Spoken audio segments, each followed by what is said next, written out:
I'm joined now by Siobhán Schous from Kilmore, who's been living with a hearing impairment from an early age, but she hasn't let that hold her back. A talented international equestrian and University of Limerick graduate, Siobhán recently earned her MSc in mental skills and mental health in sports and exercise, combining her passion for horses with sports psychology. Growing up riding Irish Draught horses with her family, she's overcome significant challenges, including multiple major surgeries as a child, to thrive both in sport and education. Siobhán, you are most welcome to studio. Thanks for coming in. Thank you so much for having me. Really appreciate it, and in particular having to deal with those conditions out there as well. You've been living with a hearing impairment from a very young age. Can you talk to us a little bit about what life was like growing up in Kilmore for you? Yeah, I suppose living with a hearing impairment, I almost don't know any different. I suppose I've had it my whole life. Does that make it easier that there was no having to adapt to a different way of living? Yeah, I think so. I think if like a hearing impairment came later in life, you probably would be able to see the difference between it being able to hear well versus not being able to hear well. But I think from an early age, I learned to lip read. I don't ever remember it being something that I had to actively do. I think it just naturally it came quite naturally to me. But yeah, like I had a very good childhood, very good life growing up, very supportive family and friends. I think earlier on in like teenage, I probably would have been a bit embarrassed to wear hearing aids. You never really want to stand out when you're a teenager. You always kind of want to blend in or whatever. But as I've gotten older, it's definitely been something I've kind of accepted, and I suppose realised that I need hearing aids and nobody's going to kind of come save me. Does that make sense? Oh, it does, yeah. And you've touched on something I did want to ask you, was that even though you've never had to make that adaptation in life from a life living with perfect hearing to a hearing impairment, the having to wear a hearing aid and all of that, as you say, as children, that's when we're most receptive or sensitive to being marked out as different. Did it cause you any hassle or any issues? No, never. No. Like nobody ever kind of like, I was never bullied about it. Nobody ever pointed it out. I think it's just I was kind of living in my own head about it. I used to have what they used to be called radio aids, which I would give to the teachers. And that enabled me to hear a bit better. But I suppose it's that kind of embarrassment of like having to go up and give the teacher, and worried about getting special treatment because I was hearing impaired. I never wanted any kind of special treatment from any teachers or anything like that. But no, like nobody ever said anything to me about it, or I was never bullied about it. In fact, like people were quite interested in it, that they were like, oh cool, you have hearing aids, and it's just like somebody having glasses as well, But it was something that I just kind of got used to as I got older. And especially when I went into college, college was very different in a good way in terms of secondary school, and you're kind of forced to grow up and tell the lecturers that you're hearing impaired, whereas in school it kind of would have been done through my the teacher that would come in. You're not exactly walking up to the top of the class in front of everybody and saying it. It's a bit more on the QT. Yes, exactly, yes. And in terms of your hearing impairment, Siobhán, I mean, how impaired is your hearing? Is it slightly? Is it to a very significant degree? So it would be my high pitch hearing that would be mostly gone. I'm wearing hearing aids now, but if I took out my hearing aids, I would still hear a lot of what's happening. Some of the high pitch stuff would be quite muffled. Okay. So I can still hear without my hearing aids. Although when I do take them out, it is quite a shock, because sometimes I don't know, are the hearing aids actually very good, or am I getting actually deafer, if that makes sense. But I suppose with the people that I know around me, I get used to lip reading, I get used to body language as well. So I suppose that kind of carries a lot of importance as well. But it's mostly my high pitch, so I can't really hear bells, whistles, sirens, anything there in that high pitch. But anything low pitch, I have pretty good hearing there.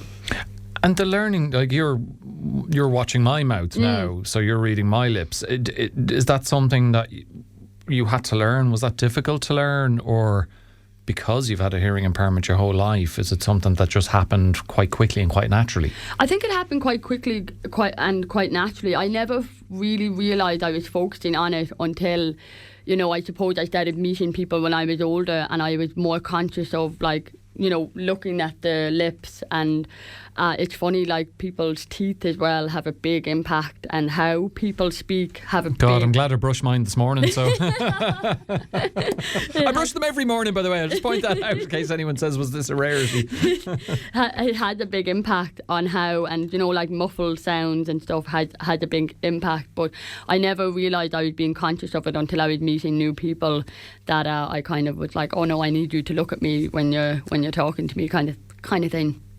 Your childhood also marked by multiple major surgeries at Crumlin's Children's Hospital, a facility I know well from my own childhood, and I practically had a loyalty card there, but thankfully no major surgeries. How challenging was that period for you and your family? I think I was so young that to be honest with you, like I was never really aware of the surgeries when I was that young. So I had my transplant when I was 11 and a half months old. So I think it was probably more traumatic for my parents and my siblings, really, to be honest. But I mean, Crumlin holds such a special place in my heart. I mean, like, it's just such a wonderful hospital, and I'm here because of them.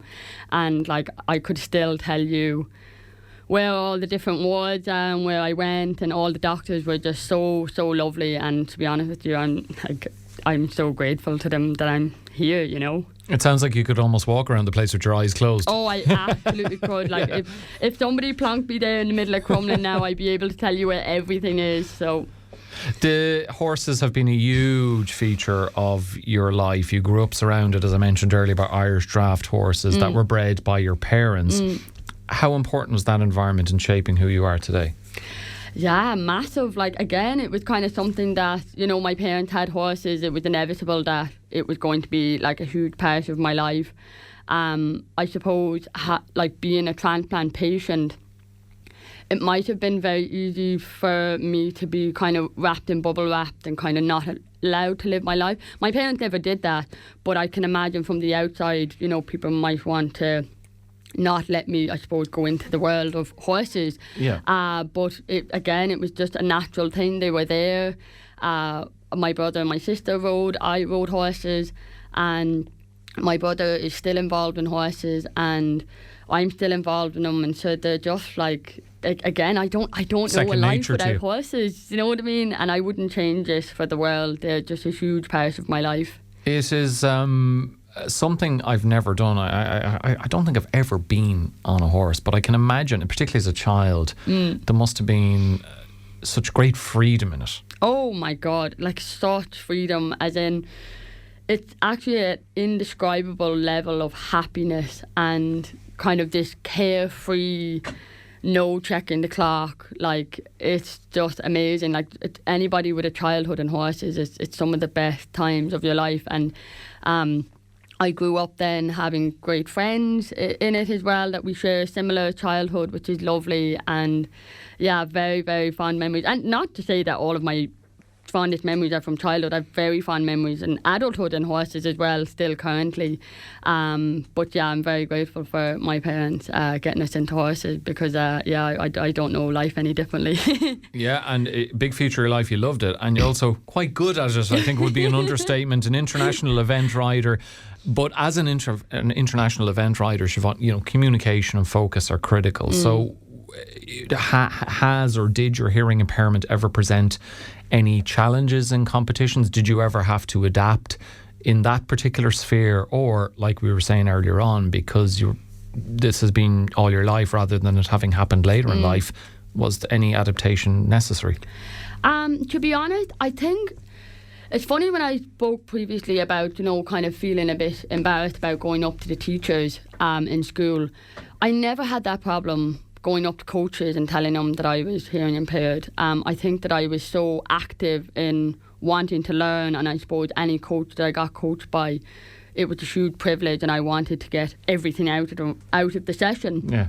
So I think I was very forthcoming in that respect. In terms of any adaptations, in terms of entry to competitions, I would always let them know that I'm hearing impaired.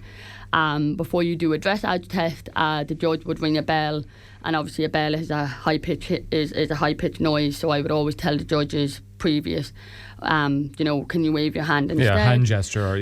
And I would have always been very kind of secure in myself and very forthcoming with that and letting people know. When I go out cross country, you know, when you're galloping at such a speed, it is much harder to hear if there's any whistles going off, if you need to be pulled up on course. So I suppose adaptations, I do make a point of telling stewards and judges and organisers that I'm hearing impaired. God forbid, should something happen, do you know what I mean, that they're aware, because the last thing I would want people to think is that I'm being ignorant or I'm ignoring them or I'm being rude or anything like that. It's coming from a place of, I actually can't hear you, you know. Yeah. But yeah, I think those are kind of the main adaptations that I would have made. You mentioned earlier on how third level, how college, university was even more... it was even easier than your school days in terms of living with a hearing impairment. I mentioned you're, you know, qualifying with your accolade in mental skills and mental health and sports and exercise. What drew you to that particular field? What you said? What drew you to studying that? I've always had an interest in psychology. I think I'm quite interested in people, and I suppose like lip reading and body language and stuff like that. I'm interested how people act and react. I suppose kind of coaching is something I'm hugely interested in as well, and being exposed to elite riders in my everyday competition, I love to kind of see what makes people tick and what makes people the very best at what they do. So yeah, psychology has been something I've always been interested in, and I think I just wanted to pursue it kind of further. It was something that came a little bit later in life, obviously, but I just love seeing how high performance athletes perform and how they get the very best out of themselves and how they deal with challenges and how they overcome setbacks and how they perform under pressure. And not just like riders, obviously I'm exposed to riders, but athletes in any sport. And I'm always very interested in mental health in sport in particular, and thankfully it seems there's increasing recognition of mental health in sport. Do you think enough attention is being given to it though? Is there still work to do at grassroots? And I'm thinking particularly elite levels. Now I'm thinking of the highest level of the highest level, you know, professional soccer, where a footballer who's on €300,000 a week is having a bad few games and is getting pilloried on social media and in the media, and people say, "Oh, leave him alone," and they'll say, "But sure, look, he's on loads of money, he should be able to handle it." But even at that level, you have to have a certain, you know, mental strength to be able to perform, but still your mental health can ebb and flow from time to time depending on what's happening. Absolutely. Like, it doesn't matter what your paycheck is, like your mental health is paramount. And I think there's definitely a lot more work that needs to be done, maybe not within the sport itself, but maybe in terms of the fans and the wider audience, to be aware of like that, the negative comments or like negative press or anything like that. With regard to what you said about grassroots, I do think that there's a huge opening for more mental skills and mental health, sports psychology needed for grassroots level as well. Of course, you know, the elite level athletes, you know, there's obviously more opportunities for them. There's probably more financial opportunities for them in order to be able to afford these kind of services. But I do think it's important not to forget about grassroots athletes in any sport. I think it should be accessible to everyone, and it should be available to everyone, and everybody should be able to afford it, because, you know, yes, not elite level athletes, of course, is the pinnacle, but not everybody wants to go there. You know, people are happy enough to compete at grassroots, and that's for the enjoyment. So, yeah, and that's what's so important to them, and that's okay. You know what I mean? We're talking there about, you know, thankfully there's increasing recognition of mental health in sport. Is there increasing recognition of athletes like yourself in your situation, living with hearing impairments or disabilities in mainstream sport? Is there enough visibility of those kind of athletes, or is there more work to do in that regard? To be perfectly honest with you, I do think there needs to be more recognition. I don't personally know of any other rider that's hearing impaired. I would love to know if there is. But yes, I think from athletes with disabilities or impairments of any kind, I do think there needs to be more recognition for them, because I think there's a certain level of adaptation that has to come with it. And I suppose I had a very interesting chat with somebody on my podcast, somebody who had a stammer, and there was a certain level of like mental preparation that they had to do prior to a competition in order to tell either the judges or somebody that they had a stammer. And I think people mightn't realise the extra little bits that they have to do in order to kind of get by, if that makes sense. So yeah, I do think there needs to be like more awareness and recognition of people with disabilities. Unfortunately, my hearing impairment doesn't qualify me to be a power rider. But I'm happy enough doing what I'm doing anyway. Do you mind me asking, why is that? Because it sounds like that is something you explored or wanted to explore. Yes, so I had explored it before, and I don't think the hearing impairment kind of qualified me, I suppose, how do I put it, kind of disabled enough to be a power rider, if that makes sense. Normally power riders are usually like vision or amputees or any kind of like physical disability that would not enable them to be able to ride like a normal rider, if that makes sense. I'm almost indignant on your behalf. That strikes me as unfair. I mean, yes, it's an impairment. It's a disability. It's something you've had to overcome to compete. Yes. And I'm thinking we may have missed out on medals here at the Paralympics because you haven't been there. I wouldn't go that far now. But no, I am in agreement with you, and some of my very close friends who have kind of fought for me in the sense that they really pushed me to kind of go down that route, kind of said they think it is very unfair. But maybe if I was fully hearing impaired, it might be, but I actually don't think I would qualify. But at the same time, you know, one door closes, another one opens. I'll go down a different route. And let's finish with other doors opening, because we mentioned you've graduated. So what's next for yourself? Do you see yourself combining equestrian sport with mental performance coaching, or what's on the horizon? Yeah, so I just completed the local enterprise office kind of start your own business course. So I'm hoping to set up my coaching business alongside with mental skills and mental health, I suppose, like performance mindset coaching.